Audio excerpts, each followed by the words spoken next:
Bonjour tout le monde, alors aujourd'hui on va faire une carte et jouer sur les profondeurs avec les couleurs. Je vais commencer en prenant une base de carte déjà toute faite, celle qu'on trouve chez Action. Attention, ce n'est pas une base de carte métallique parce que ça va pas très bien marcher avec ce genre de matériel. Je vais m'équiper avec du post-it qui est collant sur toute sa surface. Comme d'habitude, je vous mets tous les liens du matériel que j'utilise sous la vidéo, justement dans la barre d'informations. Si vous n'en avez pas, vous pouvez très bien faire simplement avec du papier. Ce qu'il y a, c'est que c'est un petit peu moins pratique, puisque comme vous le voyez, on va quand même faire un petit peu du travail de précision entre guillemets. Donc il faut quand même un petit peu avoir du matériel qui nous facilite un petit peu la vie. Et là, ce post-it qui est collant sur toute sa surface, eh bien, ça va grandement nous aider. Alors évidemment, c'est encore mieux si on le colle droit, bien sûr, donc c'est pour ça que je m'aide de mon tapis de découpe qui est quadrillé. Et comme vous le voyez, je fais du cache-misère parce que j'avais un côté où il m'en manquait un petit bout, mais c'est pas très grave, j'en ai pris un petit bout ailleurs et roule ma poule, ça fera bien l'affaire. Concernant les dimensions que j'ai souhaité donner, j'ai voulu simplement une bande au milieu, non pas au milieu justement, un petit peu décalée sur la gauche sur ma base de carte, mais après c'est vous qui voyez, vous faites absolument comme vous voulez, vous pouvez même faire plusieurs bandes, enfin vraiment la technique s'adapte à beaucoup de choses. Je vais, pour faire un petit fond sur cette bande, utiliser cette encre Distress qui est un rose très peu présent. Donc vous allez voir, je vais commencer à l'appliquer et moi-même j'ai été obligée hors caméra d'écoller plusieurs fois mon papier de masquage parce que en fait il y avait tellement de blanc, un peu mon arrière-plan, un peu le papier brouillon, un peu la base de carte où je me disais que ça ne fonctionnait pas, que mon encre était sèche et au final pas du tout, c'était pas ça le problème. Ce qu'il y avait, c'est que j'arrivais pas à le distinguer tout simplement. Mais je vous assure que voilà, la couleur est bien là. Je vais juste un petit peu décoller le post-it pour vous montrer qu'effectivement, si finalement c'est très visible quand j'aurai tout enlevé. Mais le but, c'est vraiment de garder la protection un maximum pour pouvoir faire notre effet, vous allez voir.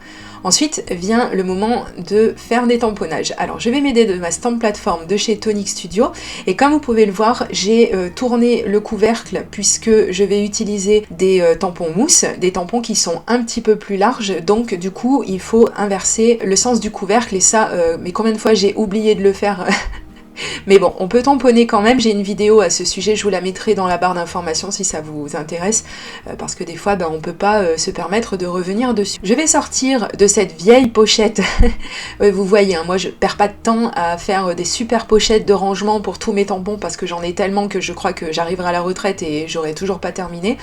Donc je les classe et je les range un petit peu comme je peux, l'important étant qu'ils soient quand même à l'abri de l'air, de la lumière, de l'humidité et aussi de toutes les petites saletés, voilà. Donc c'est simplement dans une pochette plastique que j'ai retaillée et quand je peux, je vais garder quand même l'emballage du tampon parce que c'est quand même ça, pour moi, le meilleur des rangements. Au moins on voit ce qu'on a et comme ça on est tranquille. Bref, ces outils qui nous aident grandement, qui nous facilitent grandement le tamponnage, et bien vous avez bien compris qu'avec on peut tamponner plusieurs tampons en une seule fois, donc ça c'est plutôt super bien et donc c'est ce que je vais faire là actuellement. Et après donc on peut venir un petit peu moduler la quantité d'encre qu'on désire mettre sur sa carte. Donc comme vous voyez, c'est la même encre que celle que j'ai utilisée pour faire le fond. Et donc, comme je l'avais illustré dans une vidéo précédente, on a des résultats différents parce qu'on n'a pas utilisé la même technique, même si on a utilisé la même encre.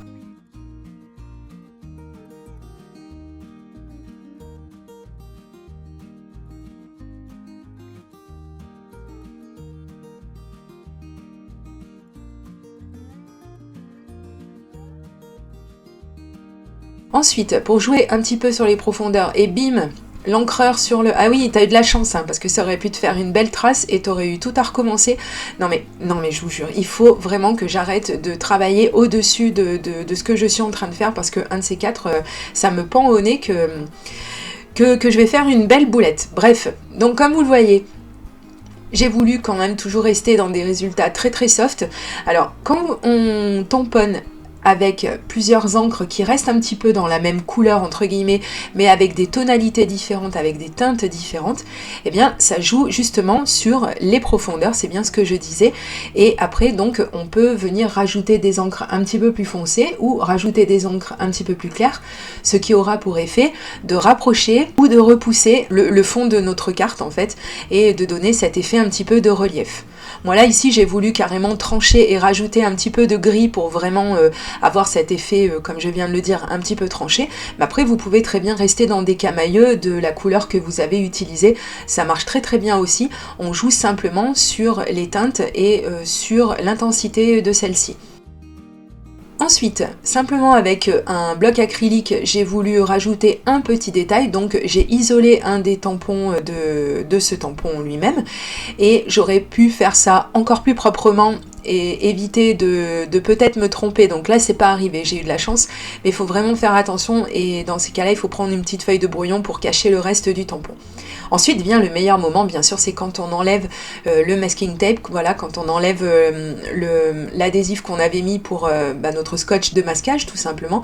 Et alors là on a le résultat quasi final, et je trouve ça mais tellement doux, c'est vraiment super mignon comme résultat, j'aime beaucoup.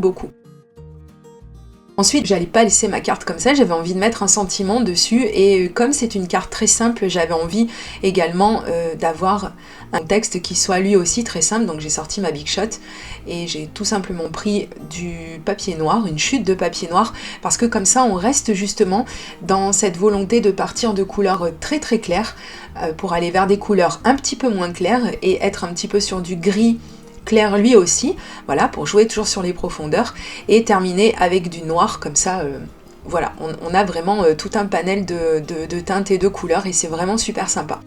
Eh bien écoutez, j'espère que ça vous aura donné des petites idées à vous aussi. N'hésitez pas par exemple à me taguer sur Instagram si vous êtes sur ce réseau social, et pour me montrer ce que vous avez fait si vous avez utilisé cette technique. N'oubliez pas de vous abonner et de mettre un petit pouce en l'air si cette vidéo vous a plu. Et je vous dis à très bientôt pour de prochaines vidéos création. Gros bisous, bye bye.